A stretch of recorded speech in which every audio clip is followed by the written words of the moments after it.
ओम देवी प्रपन्नाति हरे प्रसीद प्रसीद मातर जगतोऽखिलस्य प्रसीद विश्वेश्वरि पाहि विश्वं त्वमेश्वरी देवी चराचरस्य शरणागत दीनार्थ परित्राण परायणे सर्वस्यार्ति हरे देवी नारायणी नमोस्तुते। नमस्कार, स्वागत है आपका आचार्य वाणी में। मैं आचार्य डॉक्टर विक्रमादित्य आपके साथ हूँ। आज का विषय हमारा तुला राशि वालों के लिए 4 तारीख शुक्रवार का अवसर, सप्तमी तिथि, कालरात्रि के सुंदर स्तवन करने का दिन। ग्रह नक्षत्रों के दृष्टिकोण से धर्म में आस्था रहेगी, मन धर्म कार्यों में लगा रहेगा और धर्म जहाँ रहता है वहाँ समस्त कल्याण के योग बनते हैं। ग्रह कैसे भी खराब हो, मन धर्म में जब लग जाता है तो बहुत सारे चीज़ों से अच्छा लोग बनता दिखाई दे रहा है। कोई नया रास्ता आपको प्राप्त होने के योग बन सकते हैं, तो इस पर ऐसे ग्रह योग बन रहे हैं। कोशिशें करें, भगवती का सुंदर स्तवन करें, शत्रुओं को शमन करने के लिए रास्ते बनते दिखाई देंगे। और इस वक्त ग्रह योग ऐसे हैं कि विजय की तरफ आपको ले जाते दिखाई दे रहे हैं। ग्रह बिल्कुल विजय का योग बनाते दिखाई दे रहे हैं आपके लिए। हिम्मत करने की आवश्यकता है। मंगल कमजोर है, थोड़ी हिम्मत करें। भगवती कालरात्रि का सुंदर स्तवन करके समस्त अनिष्टों को दूर करने का प्रयास करें। भगवती का सुंदर मंत्र सर्वा बाधा प्रशमनम त्रैलोक्य अखिलेश्वरी, इस मंत्र का जप करना आपके लिए कल्याणकारी रहेगा। 5 तारीख शनिवार का अवसर, अष्टमी तिथि विद्यमान है और महाअष्टमी का सुंदर योग है, अशोक अष्टमी का योग है। और आपके गृह नक्षत्रों के दृष्टिकोण से इस वक्त जो है सांसारिक भावनाएं थोड़ी कष्ट दिखाई दे रही है। मन में बेकार का शोक चल रहा है, थोड़ा सा संसार से विरक्ति का भाव मन में कई बार आता होगा, क्योंकि ग्रह योग इस प्रकार के चल रहे हैं कि संसार के प्रपंच से कहीं ना कहीं पिछले करीब 8-10 महीनों से मन परेशान हो रहा है। लोगों की गलत भावनाओं को देखकर कहीं ना कहीं मन ऐसा लगता है कि संसार में सब के सब लूटने बैठे हैं और कोई संसार में अच्छा कार्य कर ही नहीं रहा है। ये भाव है, ग्रहों का खेल है। और ऐसे में अशोक अष्टमी है। थोड़ी देर जाकर अशोक के पेड़ के नीचे बैठकर सर्वमंगल मांगल्ये शिवे सर्वार्थ साधिके शरण्ये त्र्यंबके गौरी नारायणी नमोस्तुते मंत्र का जप करें। भगवती दुर्गा, भगवती सीता जी भी उसी अशोक वाटिका में अशोक वृक्ष के नीचे बैठी थी और इतना भयावह शोक उनके जीवन में था। उससे उस अशोक वृक्ष की छाया के कारण ही उनका शोक साथ साथ शम हो रहा था, साथ साथ खत्म हो रहा था। तो इस दिन अशोक वृक्ष के नीचे बैठकर थोड़ा स्तवन कर लेने से, भगवती का नाम जप कर लेने से, दुर्गा जी का जप कर लेने से अनिष्टकारी योग खत्म हो जाते हैं। महागौरी का अवसर है। ऐसे में 5 मकारों की आहुति भगवती को अर्पित करें, कल्याण होगा। और भगवती का सुंदर स्वरूप कन्या पूजन अवश्य करें, कल्याणकारी योग बनेंगे। 6 तारीख रविवार का अवसर, नवमी तिथि विद्यमान है और ग्रह नक्षत्रों के दृष्टिकोण से मंगल के साथ चंद्रमा आपके दशम भाव में विराजमान होकर आपके कार्यों में आपकी मेहनत के अनुसार से सफलता देने के योग बन रहे हैं। मंगल थोड़ा पुरुषार्थ से कम कर रहा है, छोटी छोटी बातों में हिम्मत को तोड़ता दिखाई दे रहा है। हिम्मत करनी पड़ेगी, ध्यान रखते हुए कार्य करें। महानवमी है, महारामनवमी का सुंदर अवसर है ग्रह नक्षत्रों के दृष्टिकोण से। बड़ा सुंदर मुहूर्त का दिन है। ऐसे दिन में अभिजीत मुहूर्त का जो योग बनता है मध्याह्न काल में, जो दोपहर भगवान राम का जन्म काल होता है, उस समय कोई मुहूर्त की आवश्यकता नहीं होती। जो भी कार्य करेंगे उसमें सफलता का, विजय का योग बनता है। ये विजय मुहूर्त है इस समय में विशेष तौर पर। भगवान राम के आशीर्वाद से भगवान राम का जन्म काल जो है वो मध्याह्न का ही है। और कर्क लग्न जब चल रही होती है उस समय भगवान का जन्म माना जाता है। ऐसे में तो विशेष तौर पर भगवान का सुंदर स्तवन करें। मध्याह्न समय में, दोपहर के समय, मध्याह्न काल में अभिजीत मुहूर्त में ऐसा योग बनेगा। यानी जो आपका सूर्य उदय हुआ है, सूर्य अस्त है, उसके समय को आधा कर करीब करीब सवा घड़ी पहले, सवा घड़ी बाद में, यानी करीब 1 घंटा जो समय योग बन रहा है, करीब करीब 48 मिनट पहले, 48 मिनट बाद में योग बने, वो विशेष तौर पर अभिजीत मुहूर्त का समय रहेगा। उसका लाभ लीजिए, कल्याणकारी योग बनेगा आपके लिए। 7 तारीख सोमवार का अवसर है, दशमी तिथि विद्यमान है और इस दिन ग्रह नक्षत्रों के दृष्टिकोण से देखें, बुध महाराज जो हैं वो वक्री स्थिति में थे, वो मार्गी होने जा रहे हैं। ये आपके लिए थोड़ा सा ऐसा योग है कि ऐसे में विशेष तौर पर बने बनाए काम को आप छोड़ने का भाव मन में आ सकता है। अपने हिस्से पे लात मारने की स्थिति बन सकती है। ध्यान रखिए, कुछ दिन ऐसा योग बनेगा। एक तो बृहस्पति आपके अष्टम भाव में चल रहे हैं और बुध छठे भाव में चल रहे हैं। शुक्र वहाँ विजय का योग बना रहे हैं, लेकिन बुध जो है आपको थोड़ा सा वीतरागिता की तरफ ले जा रहे हैं। थोड़ा सा बने बनाए काम पे आप लात मारते दिखाई दे रहे हैं। आपके हिस्से को छोड़िएगा मत, ध्यान रखिएगा। बुद्धि जो है वो थोड़ी कुंठित है इस समय में, थोड़ा ध्यान रखने की आवश्यकता है। ऐसे में अच्छा रहेगा कि आपके लिए थोड़ा सा फिटकरी लेकर जल में डालकर उससे स्नान करें। हो सके तो गौशाला में जाके थोड़ा गौ इत्यादि को थोड़ा हरा चारा डाल दें। ये मंत्र जप करने का प्रयास करें। ओम ब्रांग ब्रिंग ब्रोंग से बुधाय रमा, इस मंत्र का जप करें। और एक बात ध्यान रखिएगा, इस दिन धर्मराज का पूजन किया जाता है। अपने पितरों के निमित्त शाम के समय एक दीप दान किया जाता है। या तो चलते पानी में प्रवाहित कर दीजिए, नहीं तो घर के दक्षिण की दिशा की तरफ अपने पितरों की शांति के निमित्त महाराज धर्मराज के लिए एक दिया थोड़ी देर रखकर ओम यमाय नमः इस मंत्र का जप करते हुए उस पर थोड़े से चावल छोड़ दिए जाते हैं। 8 तारीख की बात कर लेते हैं। मंगलवार का अवसर, एकादशी तिथि है इस दिन, और ग्रह नक्षत्रों के दृष्टिकोण से कामदा एकादशी का सुंदर योग बन रहा है और आपकी राशि के दृष्टिकोण से ये परिवर्तन का समय है। और ये परिवर्तन आपके लिए अच्छा ही है, लाभ का योग बना रहा है। कहीं ना कहीं थोड़ा आगे बढ़कर इनिशिएट लेकर काम करने की ज़रूरत है। कहीं ना कहीं स्थितियाँ अच्छी रहेंगी, लेकिन ध्यान रखिएगा फक्कड़ किस्म के लोगों से बच के रहें। जो रमते साधु हैं, जिनका कोई ठौर न ठिकाना, और ऐसे लोग, ऐसे दोस्त, वो कहीं ना कहीं नुकसान पहुंचाने का कार्य कर सकते हैं। उनसे बचते हुए कार्य करने की ज़रूरत है। भगवान विष्णु की सुंदर उपासना करें। हो सके तो भगवान चतुर्भुज स्वरूप भगवान विष्णु को स्नान कराकर उनका चरणामृत ग्रहण करें, तुलसी दल भगवान पे अर्पित करें। 9 तारीख बुधवार का अवसर, द्वादशी तिथि है, विष्णु द्वादशी का योग है, और ग्रह नक्षत्रों के दृष्टिकोण से इस समय ग्रह जो चल रहे हैं वो थोड़े से विजय की तरफ ले जाते दिखाई दे रहे हैं। आपको थोड़ी हिम्मत की आवश्यकता है, चीज़ों को विजय की तरफ आप बना सकते हैं, चीज़ों को स्थिति कर सकते हैं, और ये 2 दिन आपके लिए खास तौर पर रहेंगे। उसके बाद नुकसान का योग बन सकता है। तो इन 2 दिनों में खास तौर पर जो पॉजिटिव काम है उनको करने का आपको प्रयास करना चाहिए। श्री कृष्ण का स्तवन, गणेश जी का स्तवन करना आपके लिए अच्छा रहेगा। बात कर लेते हैं 10 तारीख बृहस्पतिवार का अवसर, त्रयोदशी तिथि है, गुरु प्रदोष का योग बन रहा है। ग्रह नक्षत्र के दृष्टिकोण से दिन बड़ा अच्छा दिखाई देता है, लेकिन शाम आते आते कहीं ना कहीं थोड़ा सा ग्रहों का ग्राफ कमज़ोर हो जाएगा। इसलिए इंपॉर्टेंट काम जो करने हो इस दिन में कर लीजिए, अगले दिन के इंतजार में ना रहे। इस बात का ध्यान रखते हुए कार्य करेंगे तो अच्छा रहेगा। तो इस प्रकार से ग्रहों का योग जो आपकी राशि के अनुसार से बना वो आपने समझा।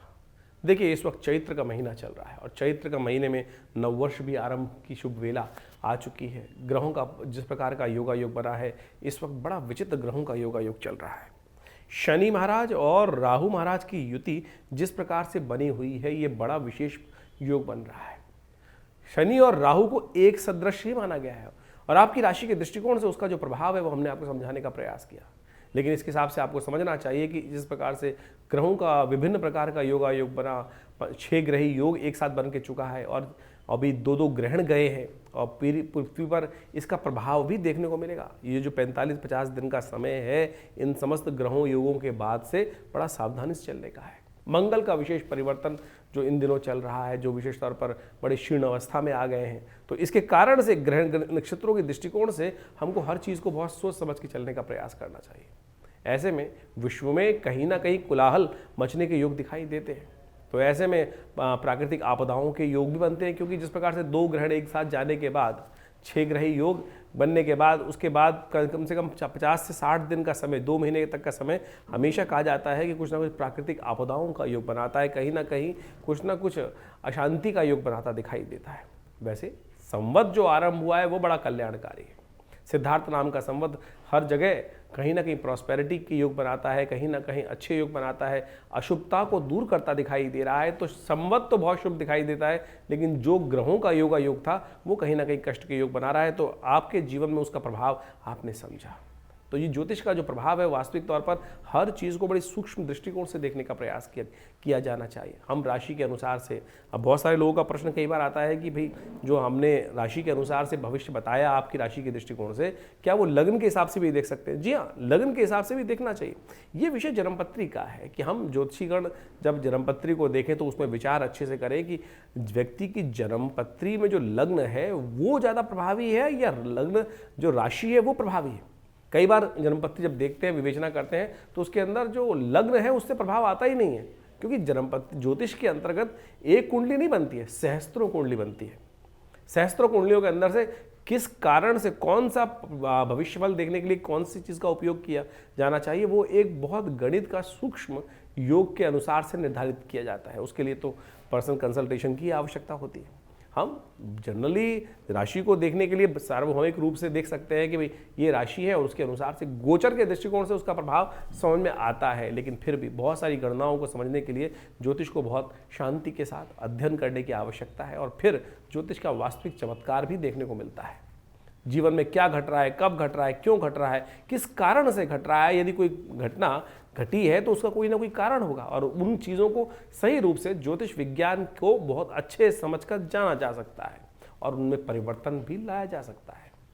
देखिए, शास्त्र के अंदर समझें कि आपका भाग्य जो बन रहा है वो कर्म के अनुसार से बन रहा है, और शास्त्र कहता है अवश्यमेव भुक्तव्यम कृतम कर्म शुभाशुभम, कि हमारे जीवन में जो हमने कर्म किया है उसको भोग कर ही हम उसके कर्म को शांत कर सकते हैं, उसके प्रभाव को, फल को शांत कर सकते हैं। लेकिन उसके दुष्प्रभाव को, यदि कर्म कोई गलत कर्म हुआ है तो उसको ठीक करने के लिए शुभ कर्म कर कर हम अनिष्ट को दूर करने का योग बना सकते हैं। ये मंत्र जप, दान, पुण्य इत्यादि, इसीलिए तो शास्त्र में प्रमाणित कहा गया है कि भार कट जाता है, चाहे वो पूर्व जन्म कृत कर्म हो या इस जन्म के कृत कर्म हो। तो इसको प्रारब्ध बनता है कर्म के द्वारा ही, और कर्म कर्म से ही कट सकता है, भोग के कट सकता है। तो इसलिए ये सिद्धांत समझ लें। बहुत सारे लोग कहते हैं कि जो हो गया, जो भविष्य निश्चित है, लेकिन भविष्य निश्चित है तो कर्म भी निश्चित है। जो आपका भाग्य बना है वो कर्म के अनुसार से बना है, तो आप उस दुष्कर्म को शुभ कर्म से काट सकते हैं और शुभ कर्म को दुष्कर्म से भी क्षय कर सकते हैं। तो समझे कि हमने बहुत बढ़िया शुभ कर्म करके आए, लेकिन सब कुछ बढ़िया था, बहुत बढ़िया समृद्धि के योग चल रहे थे, लेकिन कुछ अनिष्ट कर्म हुआ हाथ के द्वारा, मन के द्वारा, विचार के द्वारा, और उससे इतना बड़ा दुष्प्रभाव उत्पन्न हुआ कि हमारे पुण्य क्षय हो गए। तो वो भी तो कर्म का ही प्रभाव है। तो इसलिए शास्त्र की बात समझे और ज्योतिष के वैज्ञानिकता को समझने का हमें प्रयास करना चाहिए। जो ज्योतिष के दृष्टिकोण से हमें समझ में आ रहा है, हम वही आपको समझाने का प्रयास करते हैं। तो ये सब विज्ञान को बड़े शांति के साथ है। ज्योतिष कोई हास परिहास का विषय नहीं है। बहुत सारे लोग बड़े हास परिहास के साथ उपस्थित कर देते हैं चीज़ों को। आप समझेंगे, उसके अंदर गहरा उतरेंगे तो उसका लाभ अवश्य उठा सकते हैं। विज्ञान है, विज्ञान के द्वारा हर चीज़ को बहुत अच्छे से समझा जा सकता है। और हमारे ऋषि मुनियों ने जो खोज उपस्थित करी छोटी छोटी बातों से, आज की तारीख में लोगों को बहुत सारी क्या है कि काल गणना का ज्ञान नहीं होता है। अरे एक एक ज्योतिष के अंदर जो आप एक समझें कि गति, ग्रहों की गति को समझने की आवश्यकता है। अब सूर्य के हिसाब से राशि चलती है तो वो तो एक महीना रुकती है एक बार। सूर्य के हिसाब से यदि राशि देखें आपकी, तो वो तो एक महीने के लिए एक राशि, जिसको ज़ोडिएक साइन बोला जाता है, तो एक महीने के लिए एक राशि में रहता है। यानी उस एक महीने में पैदा होने वाले सब व्यक्ति एक राशि में आ गए। वहीं यदि चंद्र के हिसाब से राशि देखें तो चंद्र के हिसाब से करीब करीब 2 से ढाई दिन तक एक चंद्रमा एक ही राशि में रहता है। तो यानी 2-2.5 दिन में सारे लोग एक राशि में आ गए। वहीं लग्न राशि का प्रभाव देखें तो हर 2 घंटे से 1.5 घंटे से 2-2.25 घंटे के अंदर वो राशि परिवर्तित, लग्न राशि परिवर्तित हो जाती है। तो उस 2 घंटे के अंदर जितने जन्म व्यक्ति हैं, उसके बाद भी इंटरनल ग्रहों की दशा, महादशाएं और उनके अंश, उनकी जो षोडश वर्ग इत्यादि कुंडलियां हैं, उन सब में तो हर क्षण परिवर्तन आ रहा है। तो इनको बहुत चिंतन, बहुत ज्ञान के साथ, शांति के साथ, शालीनता के साथ इन सब चीज़ों को समझा जा सकता है। और जब हम उनको गहन अध्ययन करते हैं तो बहुत सारी चीज़ों को सही समझ पाते हैं। तो इसलिए आपके लिए ज्योतिष को बहुत अच्छे से समझना बहुत ज़रूरी है। तो यहाँ पर तो हम जो आपके जीवन में घटने वाली घटनाओं को आप समझाने का प्रयास करें, बड़ा व्यापक है, बहुत ब्रॉडर कैटेगरी के अंदर आता है। कोशिश करें अपनी जन्मपत्री को सही से अध्ययन करें और समय समय पर अध्ययन कराएं, क्योंकि ग्रहों का परिवर्तन हर क्षण होता है। इस संसार के अंदर कुछ भी चीज शाश्वत नहीं है, हर चीज परिवर्तनशील है, हर क्षण बदल रहा है, हर क्षण कुछ ना कुछ परिवर्तन आ रहा है। आज सब कुछ बढ़िया चल रहा है, आपके मन में कुछ विचार आया और उस विचार को आने से क्या हुआ, कुछ गलत कर्म हो गया। अच्छा था तो अच्छा कर्म हो गया, पुण्य जाग गए। आप सोचे कि आपके मनोभाव में अभी आया कि किसी व्यक्ति की बड़ी दारुण स्थिति को देखकर मन में आया कुछ दान कर देता हूं, दान कर दिया आपने, तो उसका प्रभाव वो हो गया ना कहीं वो दुष्कर्म था, वो नेगेटिव हो गया। और यदि आपने कुछ अशुभ कर दिया किसी का, तो वो शुभ कर्म के अकाउंट में से डेबिट क्रेडिट इसी प्रकार चलता रहता है और इसी कारण से भाग्य बनता रहता है। हमारे पास बहुत अच्छे लोग, करीब बहुत सालों हो गए जन्मपत्री देखते हुए, पिताजी के साथ करीब काफ़ी जब उनके साथ जन्मपत्रियाँ देखते देखते बाल्यकाल से ही 10 साल की 5 साल की उम्र से इन सब विज्ञान के अंदर बैठना हुआ पिताजी के साथ, और उसके बाद हर चीज़ को देखा। अजीब अजीब प्रकार की कुंडलियाँ आई जीवन में और बहुत चमत्कारी प्रभाव। ऐसी कुंडलियाँ हमने देखने को मिली कि जिसके अंदर बिल्कुल साफ साफ योग दिखाई दे रहे थे, तो इसके साथ कुछ अच्छा होने वाला नहीं है, लेकिन जब कुंडली में देखा तो अच्छा हो रहा है।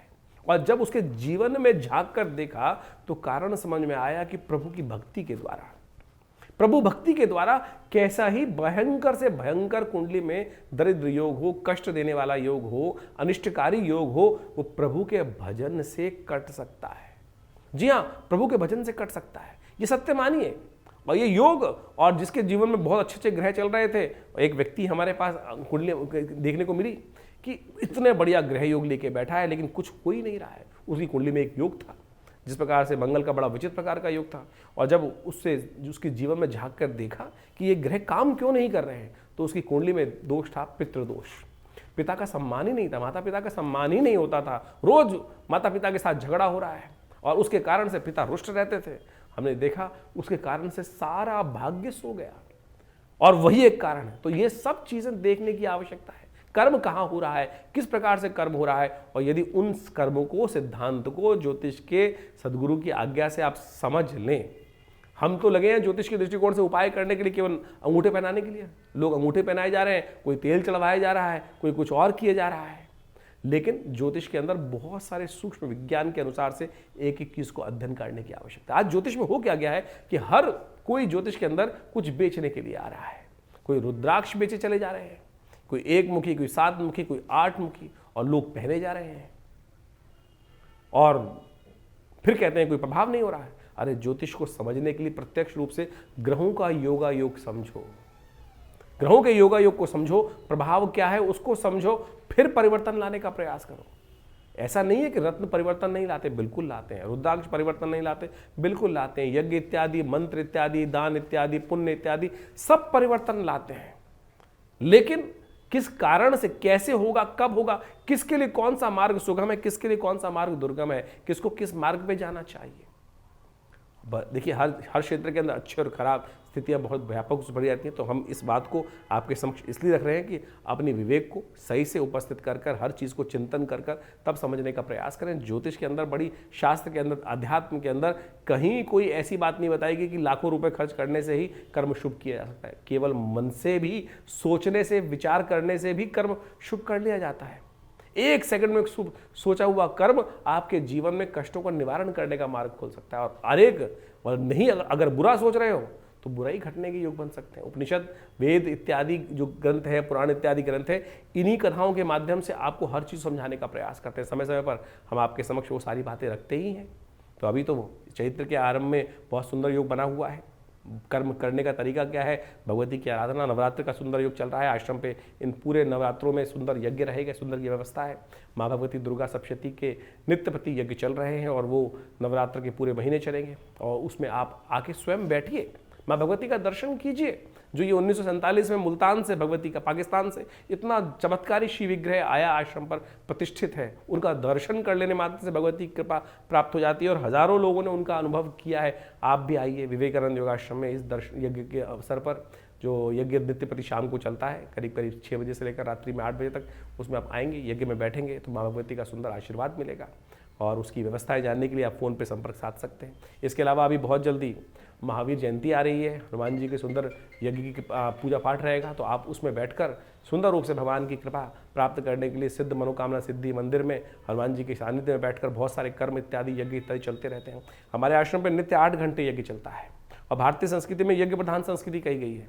हम दान करने जाते हैं किसी को, पता नहीं वो व्यक्ति दान का अधिकारी है कि नहीं है। आपने दिया दान और उसने कुछ उल्टा सीधा कर्म कर लिया, शराब पी ली, कुछ और कर लिया, तो फिर वो दान तो व्यर्थ चला गया। क्योंकि दान देने से पहले इस बात को भी समझना चाहिए कि वो दान जिसको दे रहे हैं वो लेने का अधिकारी है भी कि नहीं। तो ऐसी बहुत सारी चीज़ें समझने की आवश्यकता है। तो यज्ञ में जो हम आहुति देवता को देते हैं तो सीधा देवता तक पहुँच रही है ना, तो उससे बढ़िया कौन सी चीज़ हो सकती है। तो इसलिए शास्त्र में कहा गया यज्ञो वही श्रेष्ठतम कर्म। और हमारे विवेकानंद योगाश्रम दिल्ली में नित्य प्रति 8 घंटे यज्ञ पिछले करीब 50-60 साल से चलता है। आप भी हर रविवार को इस यज्ञ में बैठ सकते हैं और बहुत सारी व्यवस्थाओं का लाभ ले सकते हैं। तो आप आइए विवेकानंद योगाश्रम में, और जो भी अपनी निजी जानकारी है वो भी हमसे संपर्क साध कर, फ़ोन नंबर्स दिए हुए हैं उन पर संपर्क साध कर आप उसका निवारण जान सकते हैं। व्हाट्सएप के माध्यम से अवश्य भेजें अपने प्रश्नों को, हम देंगे उन सब प्रश्नों का निदान। इसके अलावा हमने आश्रम में व्यवस्था बनाई है कि महीने के पहले रविवार के दिन सुबह करीब 8 बजे से लेकर 11 बजे तक के बीच में यज्ञ जो आश्रम में व्यवस्था होती है, जो समागम होता है, उसमें आप आके निजी रूप से अपने प्रश्नों का समाधान भी जान सकते हैं और उसकी कोई फीस नहीं रखी गई है। बहुत सारे लोग हमारे यहाँ फ़ोन करके जानना चाहते हैं, अपने प्रश्नों का समाधान जानना चाहते हैं और व्यवस्था का में नहीं आ पाते हैं, फ़ोन पे संपर्क इतनों से नहीं हो पाता है। तो हमने आश्रम में व्यवस्था रख दी है कि सुबह रविवार को, महीने के पहले रविवार को सुबह 8 बजे से लेकर करीब दोपहर को 11 बजे तक ये कार्यक्रम रहेगा। भंडारे का कार्यक्रम रहेगा, यज्ञ का कार्यक्रम रहेगा और जो भी आपके प्रश्न होंगे उसमें उस समय आकर 1-2 प्रश्न जो है उनके संबंध में आप अवश्य जानकारी ले सकते हैं, निदान जान सकते हैं। इसकी सुंदर व्यवस्था आश्रम पे कर दी गई है। धन्यवाद, नमस्कार।